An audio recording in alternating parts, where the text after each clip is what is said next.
کامیابی ناکامی ملک و مال میں نہیں ہے، اور عزت و ذلت ملک و مال میں نہیں ہے، اور حفاظت و ہلاکت ملک و مال میں نہیں ہے، دنیا کی کسی چیز و شکل میں نہیں ہے۔ کامیابی اور ناکامی کا تعلق ایک اللہ کی ذات سے ہے، اور موت و حیات کا تعلق ایک اللہ کی ذات سے ہے۔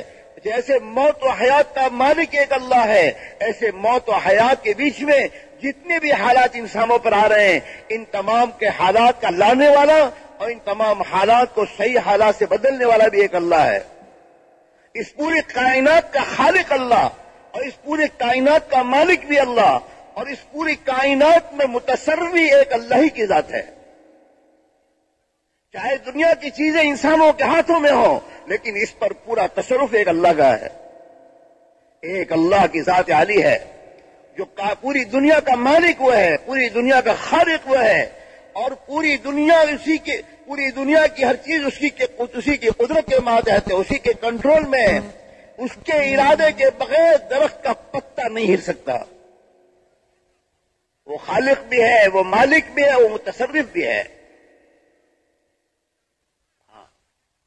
یدبر الامر من السماء الى الارض، جو کچھ دنیا میں ہو رہا ہے اس کا تعلق اللہ کی ذات سے ہے۔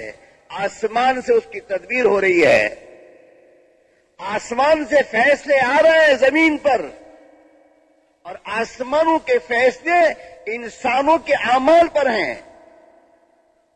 جیسے اعمال انسانوں کے اوپر جا رہے ہیں، آسمان سے ایسے فیصلے آ رہے ہیں۔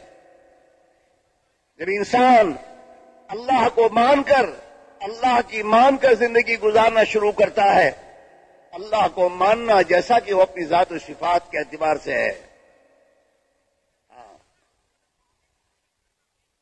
وہ تنہا ہے، اکیلا اپنی ذات و صفات کے اعتبار سے ہے، اور اس کے خزانے لامحدود ہیں۔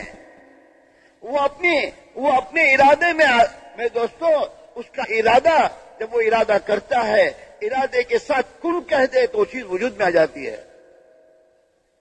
اس کے ارادے میں کوئی رکاوٹ نہیں کر سکتا۔ عزیز ہے، اپنے ارادے میں، اپنی بات میں عزیز غالب ہے۔ واللہ غالب علی امرہ، اللہ غالب اپنی بات میں، کوئی اسے مغلوب نہیں کر سکتا۔ سب مغلوب ہوں گے، سب مخلوق ہے، سب محتاج ہیں۔ اس ایک اللہ وحدہ لا شریک لہ نے اپنی مخلوق کے لیے اور انسانوں کے لیے جو زندگی گزارنے کا طریقہ اور زندگی گزارنے کا راستہ اپنے نبیوں کے ذریعے انسانوں تک پہنچایا ہے، وہ طریق حیات زندگی میں جب آئے گا، آسمان سے حالات بدلے جائیں گے۔ ہر فرد امت اس یقین کے ساتھ اپنی زندگی کی بنیادوں کو اٹھائے، حضور پاک علیہ الصلوۃ والسلام کی ہم جتنی اتباع کریں گے اور آپ کی بات کو مان کر چلیں گے، اتنا ہماری زندگیاں بنے گی، اور آپ کے طریقے حیات کو چھوڑ کر انسان جتنا دنیا کے نادان انسانوں کے طریقوں پر زندگی لے جائے گا، اتنا پریشانی کا شکار ہوگا، دنیا میں بھی مصیبتوں کا شکار، اور موت کے بعد کا انجام اللہ ہی بہتر جانتا ہے۔